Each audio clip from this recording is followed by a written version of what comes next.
I've been walking a lot more.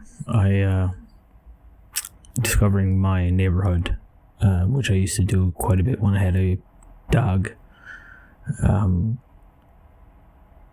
It's easier to hold yourself to a schedule when you are consciously aware of the other's need for scheduling.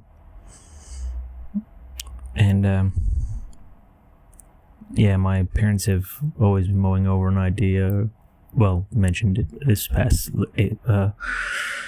couple months, but they want to split the land they're on into two lots. And I did technical drawing. Well, you wouldn't know, but